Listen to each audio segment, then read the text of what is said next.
Welcome to Within the Frame, where we bring the most pressing issues across the globe into focus. I'm Kim Mok-yeon. The shock from the Middle East crisis is now hitting home. In just 1 month, South Korea's import prices have surged more than 16%, driven by soaring oil prices and a weaker currency. And the pressure may only grow. Higher energy costs are expected to feed into electricity prices in the coming months, raising concerns over inflation and industrial competitiveness. At the same time, the crisis is exposing a deeper structural issue. Korea remains heavily dependent on imported energy with self-sufficiency rate of just over 20%. So as the government pushes ahead with its energy transition plan, key questions remain. Can Korea reduce its reliance on fossil fuels while managing rising costs, and what needs to change going forward? For answers to this, we connect to Chung So-young, Professor of International Studies at Korea University. A very big welcome, Professor. Thank you. Thank you for inviting me today. Also joining us is Aidan O'Sullivan, Associate Professor in Energy and Artificial Intelligence at UCL Energy Institute. Good to see you, Professor. Thank you very much for having me. So let's start a discussion right away, first with Professor Chung. So the Middle East crisis has driven a sharp spike in oil prices and the exchange rate, pushing Korea's import prices up more than 16% in a month. So from an energy security perspective, how serious do you see the situation for Korea right now? Thank you. Actually, what we are seeing right now is not just an energy shock. It is a clear example of climate, energy, and economic security nexus, where risks in one domain can easily spill over into other areas. For Korea, the situation is very serious, though. As a country that depends heavily on the imported energy, rising oil prices combined with the exchange rate seriously create a double pressure on economic stability. In the short term, Korea can manage this through strategic reserves and the diversified supply. However, I don't think that structurally this highlights a deeper vulnerability, energy dependence, directly translating into economic risks in Korea. This is why, once again, energy security today should not be viewed just in isolation, but as a part of the broader context with economic and the climate security. So that really shows how quickly this impact is really spreading across industries. Now, Professor O'Sullivan, beyond the immediate price spike, Korea's energy dependence is once again under the spotlight, with energy self-sufficiency as just 22.1% and below 5% without nuclear power. How exposed is the country to external energy shocks compared to other economies? Thank you. So, due to its geography and the nature of its economy, Korea is potentially more exposed than any country in the world to external energy shocks.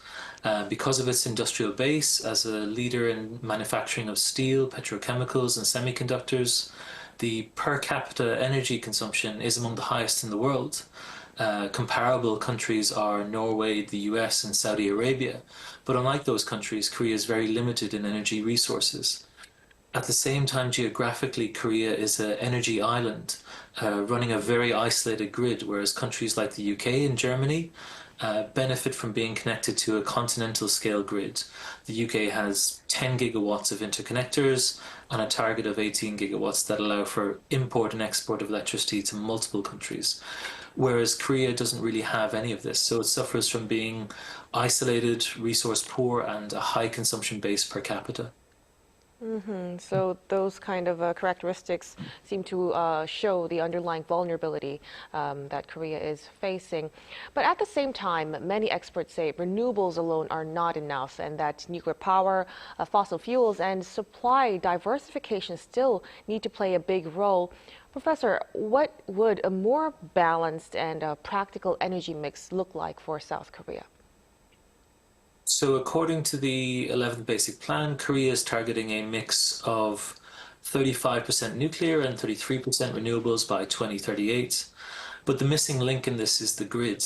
As someone working in AI, I believe the missing link isn't just the source of power, but the intelligence of the grid as well to make this energy mix work.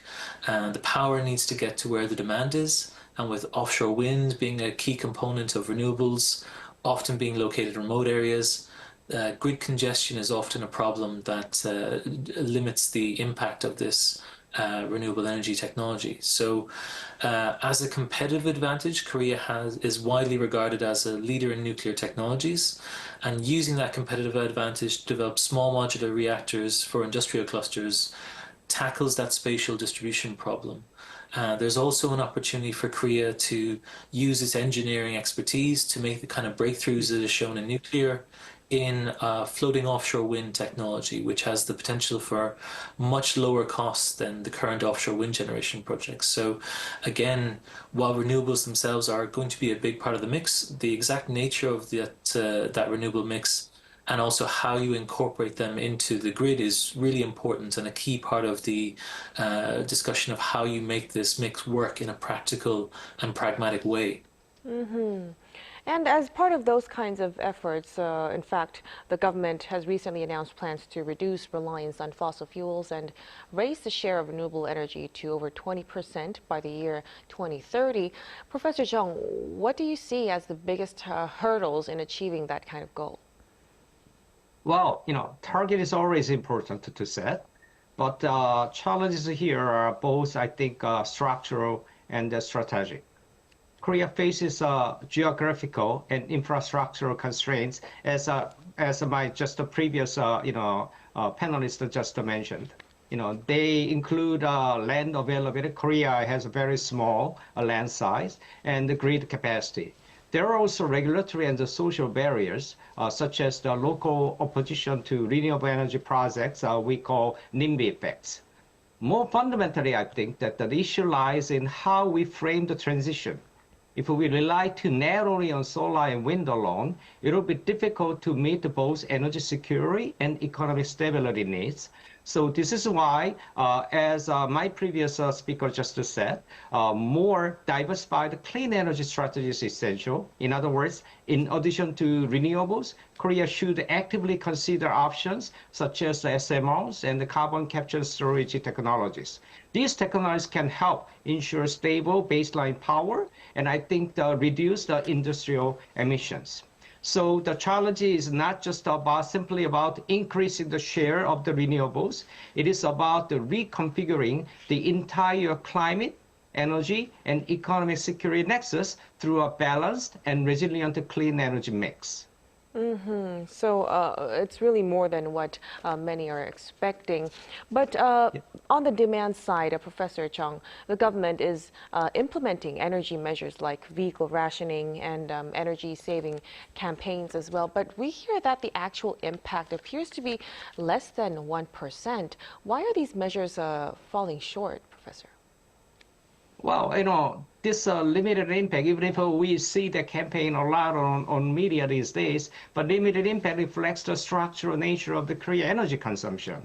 Large portion of the energy demands comes from industry and manufacturing, not from the households, which are closely tied to economic output.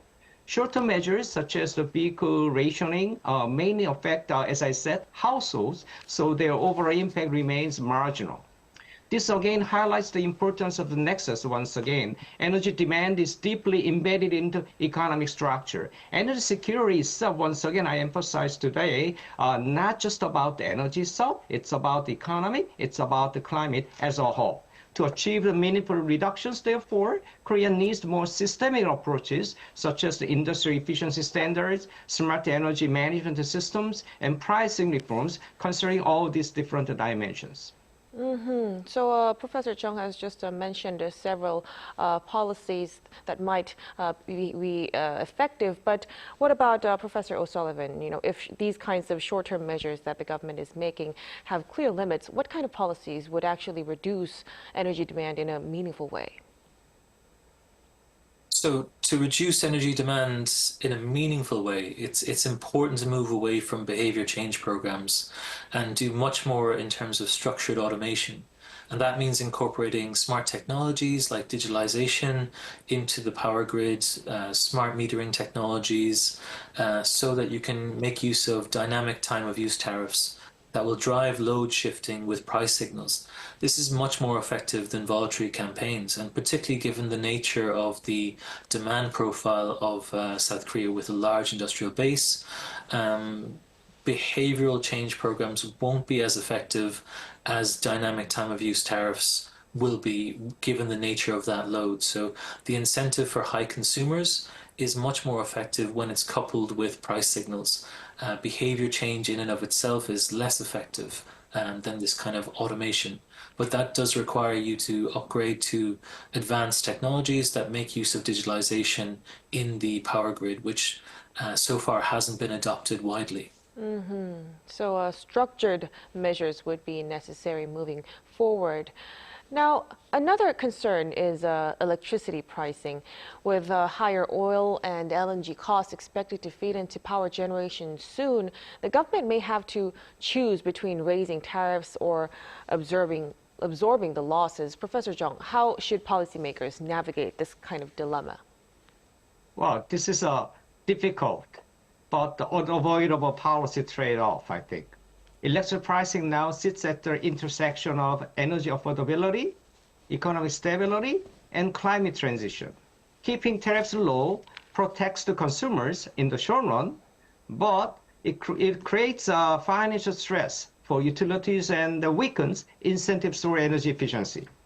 Raising tariffs too quickly, however, can increase the burden on households and the businesses. So there is a policy trade-off. So what is the solution to address this all? I think the solution lies in a balanced and phased approach.